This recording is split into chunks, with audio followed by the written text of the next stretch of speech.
la yuraddanna alayya sa'ihi. Jika dia seorang Yahudi atau Nasrani, maka para Nabi tugaslah yang akan mengembalikannya kepadaku. Maksudnya jika dia seorang Nasrani atau Yahudi, maka orang yang memegang kuasa pemerintah lah yang dapat membantu aku untuk mendapatkan semula hak-hakku daripadanya.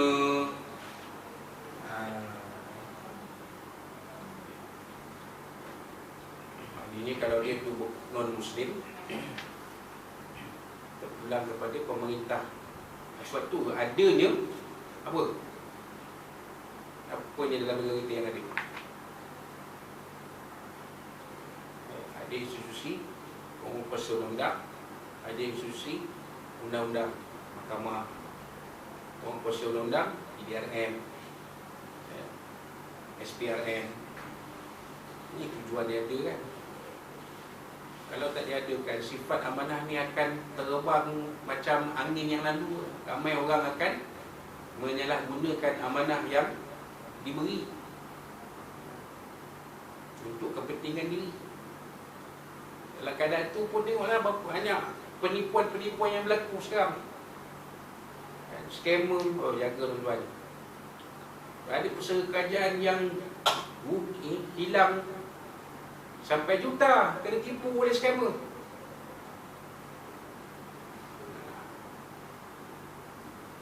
Tak kira lah juta, kalau 2,000 pun scammer. Tipu pun juga 2,000, 2,500. Tipu juga. Juta pun tipu juga. Itu maksudnya. Kalau dia seorang Muslim, maknanya agama dia lah yang akan memelihara dia.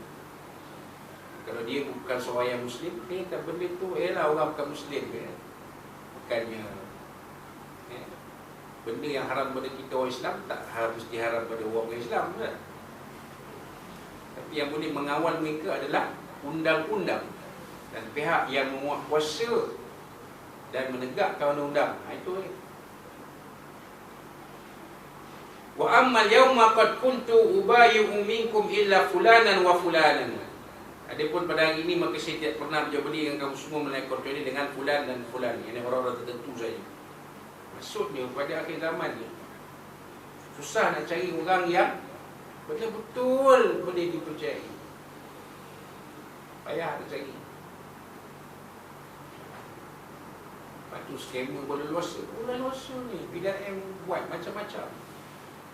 Lagi dibuat lagi. Kadang-kadang kita pun tak sangka dia ni seorang scammer. Tengok dia dah. Tu timbul sekarang apa istilah apa? Orang kata penunggang agama kan. Mereka menggunakan agama untuk membina kekayaan diri. Ada yang tentu. Itu kalau datang mereka ke surau kita ni memohon sumbangan untuk pembinaan matafis ke, pusat pendidikan agama ke, pondok ke, tabayyanu, selidiki dulu, jangan main bagi dengan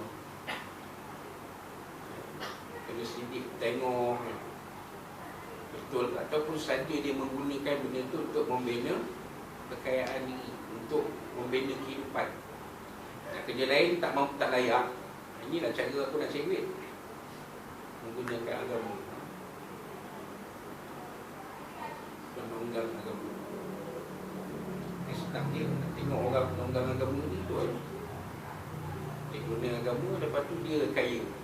Macam setengah dia tak teka memang lah. Setengah pemilik matafis tu, kita tengok dia datang kereta, wah dahsyat. UMAI pun tak pakai kereta ni. UMAI pakai kereta Proton Wajah lama yang usia hampir 20 tahun. Beli 2005, sekarang 2024, tak nak tukar pun. Beli baru sampai hari ni, itu dah dia. Saya bersama tuan-tuan pun dah lebih kurang 8 tahun. Mula-mula datang pakai Wajah, hari ni datang pun pakai Wajah juga. Mana dia tukar? Nak kata tonggang agama kan? Kalau tonggang agama tu datang pakai Alphard, pakai Wellfire. saya ni kutip memohon sumbangan untuk makabis. Kita pun pergilah. Kita dah ada benda ni, kita beradat nak pergi. Dia memang ada ceramah kat surau kita ni beberapa kali. Oh, ceramah sedap Ustaz. Ustaz tak dengar, Ustaz dengar sekali. Oh, dia punya ayat memang pun Don Daniel pun kalah. Kami pun ada berhajat nak pergi ni Ustaz. Ustaz jom sekali pergi. Boleh tak? Kalau dia ajak di Pelawai, saya pun nak pergi. Pergi tengok Matahapis ni. Pergi tengok apa rupa bangunan ni. Ya Allah, rumah kampung pun tak macam ni rupa. Tapi rumah dia cantik, rumah dia lawa, kereta besar. Bangunan untuk belajar tahfiz, Allah. Sekolah atap pun tak macam tu. Bila tanya, Ustaz, apa bangunan nampak terlalu sederhana, kasar dia bangunan ni, binaan ni. Nampak budak-budak pun alahai. Dia orang surau ni pun alahai. Dia orang makan pun alahai. Tempat tidur pun alahai. Kenapa Ustaz? Oh, kita kena buat macam ni. Apa kita nak didik budak-budak ni bermujahadah. Wah, tengok dia main bermujahadah. Jangan hidup mewah, mesti belajar hidup susah. Nak jadi orang pandai, mesti belajar hidup susah. Macam orang baru ni lah, MRSM kan. Ada setengah-setengah mak bapak T20. Bila ditanya kenapa nak masukkan anak MRSM, kan free, pengajian tu free, bayar pun sikit lah, lain marah tanggung kan. Kenapa tak hantar sekolah swasta? Kenapa nak hantar MRSM? Anak ni dia T20, gaji RM30,000, RM40,000, RM50,000 sebulan. Hantar anak MRSM. Kata dia pun, saya nak ajar anak saya hidup susah. Baik penyayat kan, ayat cantik. Kalau macam tu baik hantar anak kopi rasa. Itu susah. Dengan bom mengeri itu lagi bagus. Kau tak nak pula. Ustaz ni jangan buat cerita mengarut. Iyalah. Kata nak hantar, nak ajar, nak susah hantar ke Gaza, duduk dengan orang Palestin tu. Apa jadi peduli kan? Kirim duit je. Apa jadi bom sana apa, jangan bawa balik. Biar situ. Kalau dia mati pun syahid. Tak nak pula. Ustaz ni jangan buat cerita gila Ustaz. Itu cerita yang tadi. Anak bapak T20. Yang ni cerita pemilik Matahapis. Kita kena didik anak kita susah. Tapi rumah dia 2 tingkat, rumah banglo, kereta Velfire. Nampak tak? Ciri-ciri penonggang agama tu ada di situ. Ini saya tak tuduh mana-mana.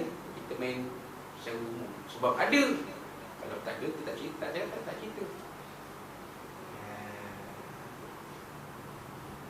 Itu kata penonggang agama dia. Betul Nabi SAW kata, tak percaya. Akhir zaman ni susah nak cari orang yang betul-betul berintegriti. Walaupun ditubuhkan jabatan integriti, unit integriti dalam jabatan kerajaan,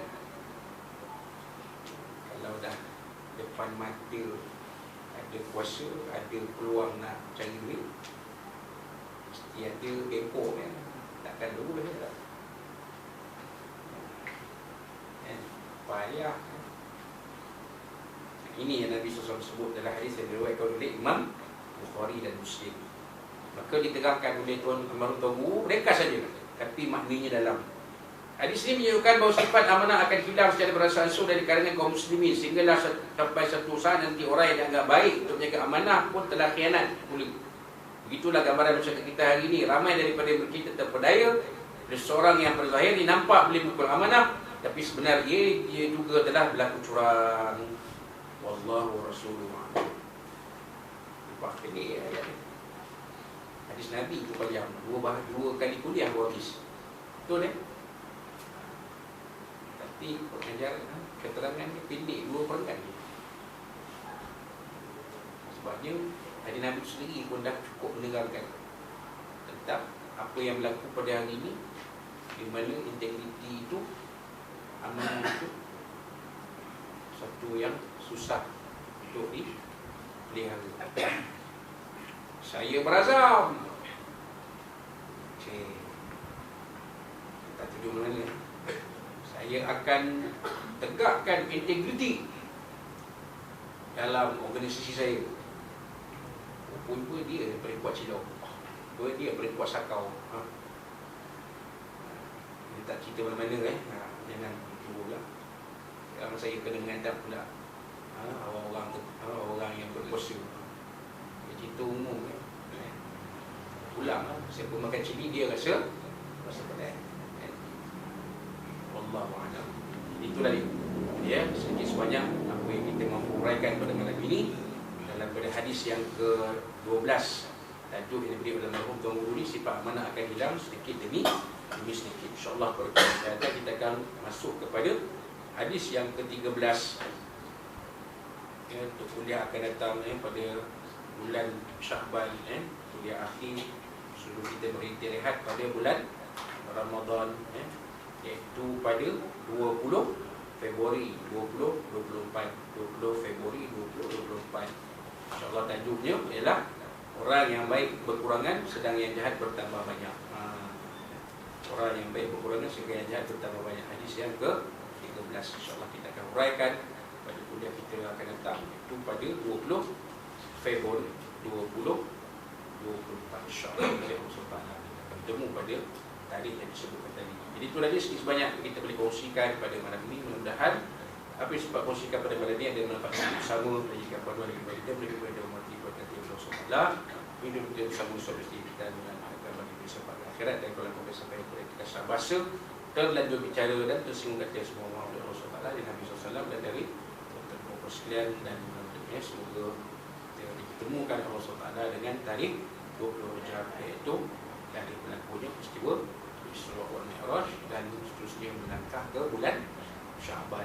Kita akan bertemu sekali lagi dalam bulan Sya'ban nanti, insyaAllah. Adapun untuk sahabat-sahabat pimpinan bersepak menyelesaikan sambung, kita berdoa mudah-mudahan pasukan Muhammadiyah kita mampu memberi mencapai tahap yang terbaik dalam Bani Asia 2024, insyaAllah. Itulah saja untuk kali ini kita pada kuliah akan datang. Assalamualaikum warahmatullahi wabarakatuh. Kita tangguhkan kuliah kita dengan tasbih al-kafarah dan suratul Asr. A'udzubillahi minasyaitonir rajim. Bismillahirrahmanirrahim. Alhamdulillahirabbil alamin wa bihi nasta'in wassalatu wassalamu ala asyrafil anbiya'i wal mursalin sayyidina Maulana Muhammadin wa ala alihi wasallam ajmain. Allahumma arham jamana hadza bi hurmati faqri baitil masuma. Allahumma inna naj'aluka fi nuhuri a'daina wa na'udzuka min shururihim.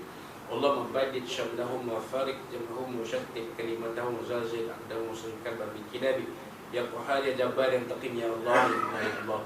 Allah yang menjadi kita ya sahabat dan azab azim wa sunnahihim bi fadli bin sayyidina Muhammad sallallahu alaihi wasallam. Allahumma inna naj'aluka Allahumma rabbana zidna ilma wa zidna fahma ya akramaka rabbana atina fid dunya hasanah wa fil akhirati hasanah wa qina adzabannar. Rabbana 'alaika tawakkalna wa ilaika al-masir. Rabbana taqabbal minna wa anna muslimina wa limanna wa liqana wa amana fi hadhihi al-lailatul mubarakah min syarri al-mubarak kasmi alayhi wa ala alihi wa sahbihi rahim. Allahumma barik lana fi Rajab wa Sya'ban wa balighna Ramadan. Dawana fiha subhanallahi tatina fiha salam wa da'wana alhamdulillahi rabbil alamin. Taqabbalallahu minkum minna wa taqabbal wa baligh. Assalamualaikum warahmatullahi wabarakatuh.